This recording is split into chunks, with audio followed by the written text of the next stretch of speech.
Hello friends. क्या आपका बच्चा ही बार बार बीमार पड़ता है? क्या आपको ऐसा लगता है आपके बच्चे की इम्यूनिटी लो है? तो आज का वीडियो आपके लिए है। मैं डॉक्टर आदिल अरोड़ा मेरे यूट्यूब चैनल में आप सभी का स्वागत करता हूं। आज हम डिस्कस करेंगे क्यों बच्चे बार बार बीमार पड़ जाते हैं। क्यों बच्चों में बार बार सर्दी खांसी जुकाम होता है। एक बार बच्चे का सर्दी खांसी जुकाम ठीक होता है, 10-15 दिन बच्चा ठीक रहता है, फिर से बच्चा बीमार हो जाता है। आखिर ऐसा क्यों होता है और ऐसा हम क्या कर सकते हैं जिससे हमारे बच्चे बार बार बीमार ना हो और उनकी हेल्थ हम बेटर कर सकें। So let's start. सबसे पहले हम कुछ कारण जानने की कोशिश करेंगे कि हमारे बच्चों में बार बार सबसे पहला कारण है दोस्तों, रिकरेंट वायरल एक्सपोजर।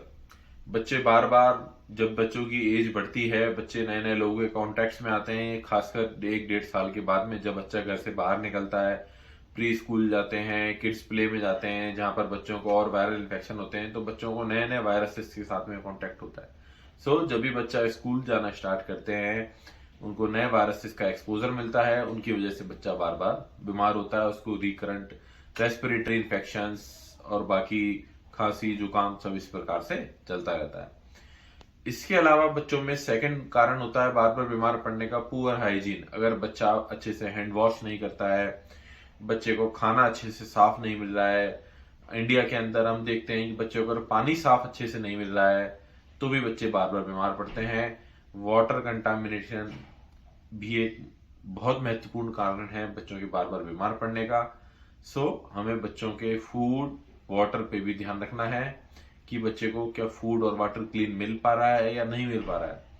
तीसरा है डाइटरी हैबिट्स। यस फ्रेंड्स, बहुत बार ऐसा देखा गया है, स्टडीज भी सामने हैं, जो बच्चे बहुत ज्यादा हाई शुगर फूड्स कंटेंट करते हैं, बहुत ज्यादा प्रोसेस्ड फूड लेते हैं, उनके अंदर ऑक्सीडेटिव स्ट्रेस बहुत ज्यादा होता है, एंटीऑक्सीडेंट्स कम होते हैं, और बच्चों के अंदर रिकरेंट रेस्पिरेटरी इन्फेक्शंस पूरी तरीके से ठीक नहीं होते, बार बार होते रहते हैं और बच्चा बार बार बीमार पड़ता रहता है। ऐसे देखा गया है फ्रेंड्स, जिस बच्चे पिकी हैबिट्स वाले होते हैं, कुछ पर्टिकुलर चीज ही खाते हैं, जिनकी डाइट के अंदर सारी चीजें इंक्लूडेड नहीं होती है, उनके अंदर कुछ माइक्रोन्यूट्रिएंट्स की डेफिशिएंसीज भी हो सकती हैं। हाँ दोस्तों, बहुत सारे माइक्रोन्यूट्रिएंट्स का रोल होता है बच्चों की इम्यूनिटी बनाने में, जैसे कि zinc, iron, vitamin C, vitamin A, vitamin D, calcium. इन सब माइक्रोन्यूट्रिएंट्स का रोल होता है इम्यूनिटी बिल्ड करने में। अगर बच्चा पिकी ईटर है, कुछ चीजें ही दिन भर की डाइट में खाता है, बाकी सारी चीजें नहीं खा रहा है, फ्रूट्स वेजिटेबल्स उसकी डाइट में कम है, अगेन से बच्चे को बार बार इन्फेक्शन होने के चांस बढ़ जाते हैं। नेक्स्ट है friends, physical activity, adequate sleep, physical या मेंटल स्ट्रेस। हाँ दोस्तों, अगर बच्चे को फिजिकल या मेंटल स्ट्रेस रहता है, बच्चा प्रॉपर नींद नहीं ले पा रहा है, या फिर बच्चे की फिजिकल एक्टिविटी भी कम है, इन सभी कंडीशंस में बॉडी के अंदर जो इम्यूनिटी का फंक्शन है वो फुल्ली प्रोसेस नहीं हो पाता है, बॉडी की इम्यूनिटी की फंक्शनैलिटी पूरी नहीं आ पाती है, जिसकी वजह से भी बच्चा बार बार बीमार होता है। हमें ये भी चेक करना है कि क्या बच्चा अच्छे से सो पा रहा है या नहीं सो पा रहा है, कुछ बच्चे के अंदर मेंटल स्ट्रेस तो नहीं है, बच्चे की फिजिकल एक्टिविटी कैसी है, बच्चा अच्छे से खेल कूद रहा है या नहीं रहा है। इन सब चीजों को अपने को लगातार चेक करते रहना है। इसके अलावा है फ्रेंड्स वैक्सीनेशन। क्या बच्चे का वैक्सीनेशन प्रॉपर शेड्यूल्ड टाइमली हो रहा है या नहीं हो रहा। बहुत सारी वैक्सीन प्रिवेंटेबल डिजीज होती हैं, ऐसी बहुत सारी कॉमन डिजीजेज हैं जिनको हम वैक्सीन के थ्रू प्रिवेंट कर सकते हैं। अगर बच्चे का वैक्सीनेशन टाइमली हो रहा है, उन सभी डिजीज के खिलाफ बच्चे को इम्यूनिटी मिलती रहती है, जिससे बच्चा इन्फेक्शन होते ही उनसे बहुत अच्छे से फाइट करता है और यूजुअली बीमार नहीं होता है। फ्लू वैक्सीन भी हमें चेक करते रहनी है। इसके अलावा जरूरी नहीं है कि हर बार जब भी बच्चे को खांसी जुकाम हो उसको इन्फेक्शन ही हो। इसमें कई बार एलर्जी कंपोनेंट का भी रोल होता है, बच्चे बहुत सारी चीजों से एलर्जिक हो सकते हैं, जैसे कि कोई डस्ट, कोई पॉलेंस, मल्टीपल चीजें होती हैं जिनसे कि बच्चे एलर्जिक हो सकते हैं। एलर्जी भी एक बहुत कॉमन कारण होता है बच्चों के अंदर बार बार खांसी जुकाम इस टाइप से प्रेजेंट करने का। कई बार घर में हो रही स्मोकिंग या फिर किसी पेट की एलर्जी की वजह से भी बच्चा बार बार खांसी जुकाम से परेशान रह सकता है, या उसके अंदर रिकरेंट इन्फेक्शन हो सकता है। दोस्तों, कई बार तो GERD यानी गैस्ट्रो ईसोफेजियल रिफ्लक्स डिजीज, जिसमें कि अपने पेट का एसिड ही ऊपर तक आ जाता है, इस प्रकार की डिजीज से भी बच्चे को बार बार खांसी जुकाम होते रहते हैं। बहुत बार ऐसा देखा गया है कि बच्चे का एक वायरल इन्फेक्शन होता है, वायरल इन्फेक्शन थोड़ा सा या तो ब्रोंकाइटिस की फॉर्म में रह जाता है या फिर पोस्ट नेजल ड्रिप, बच्चों के नेजल सिक्रीशंस पीछे गर्दन में गिरते रहते हैं, जिसको हमारी भाषा में पोस्ट नेजल ड्रिप आ जाता है। ये भी बच्चों के अंदर क्रोनिक कॉफ का एक बहुत कॉमन कारण है, खासकर वायरल डिजीज के बाद में। सो फ्रेंड्स, ये सारे कारण हुए कि बच्चों में क्या क्या कॉज हो सकते हैं बार बार खांसी जुकाम होने के, बार बार बीमार होने के।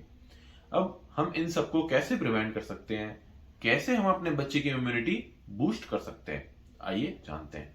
सबसे पहले मैं यही कहूंगा कि हमें अपने बच्चे का वैक्सीनेशन टाइमली कराना है। जो डिजीजेज हम उसको इम्यूनिटी बाहर से दे सकते हैं, उन सब के लिए हमको उसको वैक्सीनेट करा कर रखना है, ताकि जैसे ही उन माइक्रोब से बच्चे का कांटेक्ट हो, बच्चा अपनी इम्यूनिटी के थ्रू उनको तुरंत मार दे और बच्चा इन्फेक्शन और बच्चे को उसका इन्फेक्शन ना हो। सेकेंड पॉइंट है दोस्तों, डाइट। बच्चे को बहुत ज्यादा high sugar diet, high processed food, जैसे मैंने बताया ऐसी स्टडीज हैं जिनके अंदर देखा गया है कि जो हाई प्रोसेस्ड या हाई शुगर वाले डाइट फूड बच्चे ले रहे हैं, उनके अंदर रिकरेंट रेस्पिरेटरी इन्फेक्शंस बार बार होते हैं। सो हमें बच्चे को डाइट के अंदर वेजिटेबल्स जरूर इंक्लूड करने हैं, बच्चे को रेगुलर फ्रूट्स देते रहने हैं, जिससे कि बच्चे के अंदर प्रॉपर विटामिन सी मिलता है, माइक्रोन्यूट्रिएंट्स की डेफिशिएंसी ना हो। अगर आपको ऐसा लगता है कि आपके बच्चे के अंदर माइक्रोन्यूट्रिएंट्स की डेफिशिएंसी है, तो आप अपने पीडियाट्रिशियन से संपर्क कर सकते हैं। हो सकता है वो बच्चे को कैल्शियम, आयरन, जिंक, इन सब का सप्लीमेंटेशन दे, जिससे कि एपिथेलियम का फंक्शन और इम्यूनिटी दोनों बेटर होते हैं। नाउ एपिथेलियम क्या है? एपिथेलियम वो लाइनिंग होती है जो हमारे नाक में, मुंह में, गट के अंदर एक सबसे ऊपर सुपरफिशियल जो लेयर पाई जाती है उसको एपिथेलियम कहते हैं। उसके फॉर्मेशन में, उसकी फंक्शनिंग में माइक्रोन्यूट्रिएंट्स का बहुत ज्यादा रोल होता है। सप्लीमेंट्स अगर माइक्रोन्यूट्रिएंट्स की कमी है, जिनकी वजह से एपिथेलियम अच्छे से मैच्योर नहीं है, तो भी बच्चा कई बार लोकल इन्फेक्शंस बार बार पकड़ता रहता है, बच्चे के बार बार गले में इन्फेक्शंस होते रहते हैं, जिसको कि हमें ट्रीट करना है। नेक्स्ट है फ्रेंड्स, एंटीबायोटिक्स।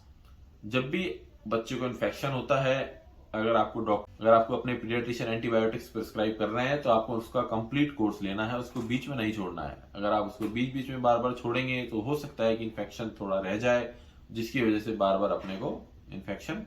नेक्स्ट हमें ध्यान रखना है बच्चे के हाइड्रेशन का, बच्चे की फिजिकल एक्टिविटी का, बच्चे की प्रॉपर स्लीप का। बच्चे को दिन भर में एडिक्वेट स्लीप जरूर मिलनी चाहिए। साल भर का बच्चा 10-12 घंटे सोएगा, फिर आगे जैसे जैसे बच्चे की एज बढ़ती जाएगी उसका स्लीपिंग टाइम कम होता जाएगा। बट हमें बच्चे को बीच बीच में उठाना नहीं है, बच्चे को प्रॉपर स्लीप लेनी है, ताकि उसके बॉडी के अंदर जो हार्मोनल बैलेंस वो प्रॉपर हो, बॉडी को प्रॉपर रेस्ट मिले और बच्चे की इम्यूनिटी स्ट्रांग हो। इसके अलावा सन एक्सपोजर का भी रोल है। जितना बच्चे को सन एक्सपोजर अच्छा मिलता है, बच्चे की इम्यूनिटी अच्छी होती है। तो कोशिश करें मॉर्निंग टाइम में अगर बच्चे को सन एक्सपोजर मिल सके तो अपन बच्चे को सन एक्सपोजर भी दें। और हाँ friends, last but not the least, hygiene का बहुत ध्यान रखना है। जब भी किसी को घर में खांसी जुकाम है, जो भी ऐसे इन्फेक्शंस हैं जो कि एयरबॉर्न होते हैं, हवा के थ्रू या सांस में खांसने छींकने के थ्रू एक दूसरे में फैलते हैं, जो कि मोस्टली खांसी जुकाम कराते हैं, ऐसे इन्फेक्शंस को प्रिवेंट करने का यही एक तरीका है कि बच्चों को हम उनका एक्सपोजर लिमिट करें। घर में जिसको खांसी जुकाम है वो प्रॉपर रुमाल लेकर के या फिर इस प्रकार से ही खांसी छींके, ताकि पूरी हवा में उनके जो वायरसेस हैं या बैक्टीरियाज हैं वो एकदम से इन्फेक्शन ना फैले और बाकी जो और मेंबर्स हैं घर के वो इन्फेक्ट ना हो।